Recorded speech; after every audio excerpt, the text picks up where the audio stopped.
Assalamualaikum warahmatullahi wabarakatuh. Perkenalkan, saya Evi Wiwit Widyastuti, kelas HKI 2D dengan NIM 222121132. Di sini saya akan menjelaskan tentang sumber hukum ijma. Yang pertama yaitu pengertian ijma. Secara etimologi, ijma mengandung dua arti. Ijma dengan arti atau ketetapan hati untuk melakukan sesuatu atau keputusan berbuat sesuatu. Ijma dalam artian pengambilan keputusan itu dapat dilihat dalam firman Allah pada surat Yunus ayat 71. Yang artinya, karena itu, bulatkanlah keputusanmu dan kumpulkanlah sekutu-sekutumu untuk membinasakanku. Juga dapat dilihat dalam hadis Nabi yang bunyinya, tidak ada puasa bagi orang yang tidak meniatkan puasa semenjak malam. Ijma dengan arti sepakat. Ijma dalam arti ini dapat dilihat dalam Al-Quran surat Yunus ayat 15 yang artinya, maka tatkala mereka membawanya dan sepakat memasukkannya ke dalam dasar sumur. Yang selanjutnya yaitu landasan hukum ijma.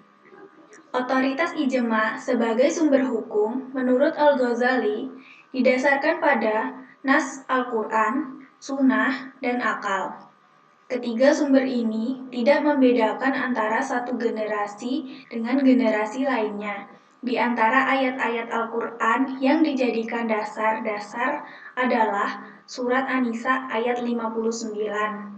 Yang artinya, wahai orang-orang yang beriman, taatilah Allah dan taatilah Rasul dan ulil amri di antara kamu. Kemudian, jika kamu berbeda pendapat tentang sesuatu, maka kembalikanlah kepada Allah atau Al-Quran dan Rasul atau sunnahnya.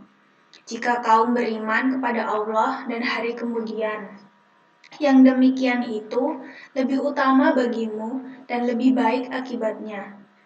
Ayat di atas intinya menerangkan bahwa yang memerintahkan orang untuk beriman agar taat kepada Allah, Rasulnya, dan ulil amri atau pemegang otoritas baik agama maupun pemerintahan.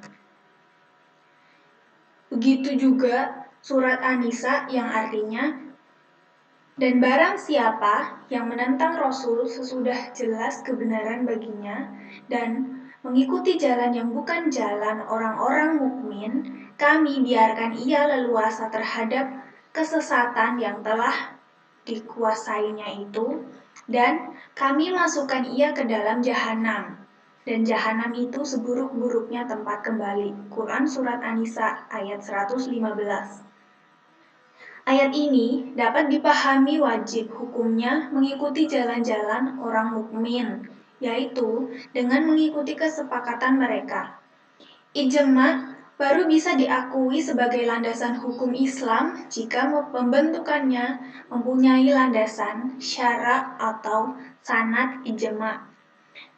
Dalam ulama usul fiqh sepakat bahwa Al-Quran dan As-Sunnah sebagai landasan ijma. Yang selanjutnya yaitu macam-macam ijma. Macam-macam ijma dibedakan ada 3. Yang pertama yaitu berdasarkan cara ijma dilakukan, yang isinya ijma sharih dan ijma sukuti. Yang kedua, ijma dilihat berdasarkan pesertanya, yang pembagiannya ijma umum dan ijma khusus.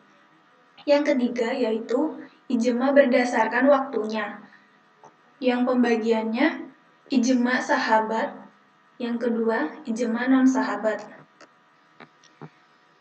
Selanjutnya ini adalah pembahasannya. Yang pertama yaitu berdasarkan cara ijma dilakukan. Ijma sharih atau bersih atau murni, yaitu kesepakatan mujtahid terhadap hukum mengenai suatu peristiwa. Bersepakatnya pendapat keseluruhan ulama mujtahid terhadap sesuatu hukum dengan mereka mengatakan secara keseluruhan, ini halal atau haram dan semisal seluruhnya melakukan sesuatu, maka yang demikian itu sekiranya ada, maka menjadi hujah yang qat'i tanpa pertentangan. Yang selanjutnya yaitu ijma sukuti. Adalah suatu ijma yang mana para ulama tidak menyatakan kesepakatan secara keseluruhan terhadap sesuatu persoalan hukum yang dibahas atau disepakati. Sehingga ada ulama yang diam dan tidak menyatakan pendapat terhadap persoalan yang sedang dibahas atau disepakati. Sehingga diamnya ulama tersebut dianggap telah menyetujui terhadap kesepakatan yang ada.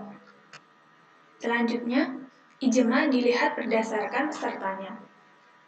Yaitu pertama ijma umum. Adalah ijma kaum muslimin secara umum terhadap apa yang diketahui dari agama ini. Seperti ijma terhadap kewajiban sholat, puasa, dan haji. Dan ini adalah qat'i yang tidak boleh diperdebatkan lagi. Yang kedua yaitu ijma khusus. Adalah apa yang disepakati oleh para ulama, seperti kesepakatan mereka bahwa hubungan seksual itu membatalkan puasa. Dan jenis ijma ini kadang qat'i dan kadang tidak qat'i.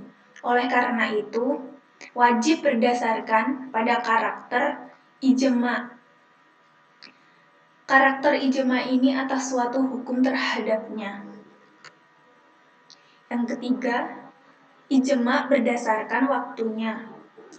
Ijma sahabat adalah kesepakatan oleh sahabat Nabi tentang suatu peristiwa hukum saat itu.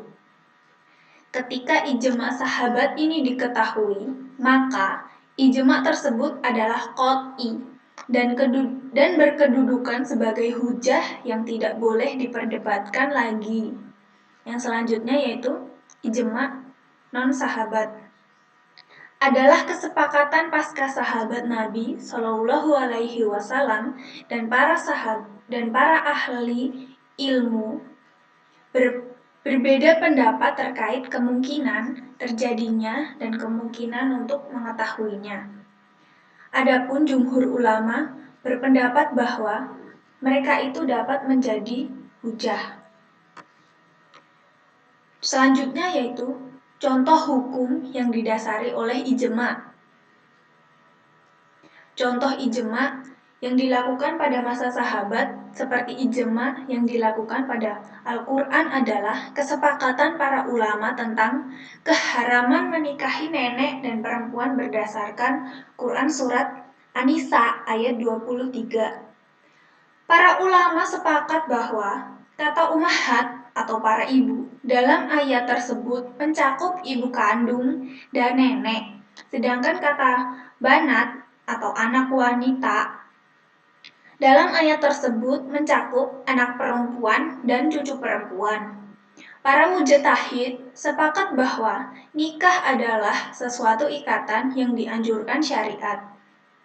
Beliau bersabda, nikahlah kalian dengan perempuan yang memberikan banyak anak dan banyak kasih sayang, karena aku akan membanggakan banyaknya jumlah umatku kepada para nabi lainnya di hari kiamat nanti.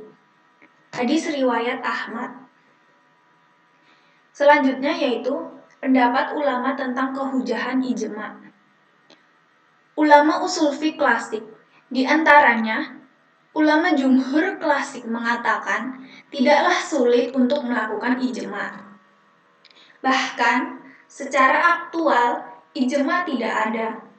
Mereka memberikan contoh hukum yang telah disepakati seperti tentang pembagian waris nenek sebesar 1/6 dari harta warisan. Akan tetapi, ulama klasik lainnya seperti Imam Ahmad bin Hanbal berpendapat bahwa siapa yang mengatakan adanya ijma terhadap hukum suatu masalah, maka ia telah berdusta karena kemungkinan ada mujtahid yang tidak setuju.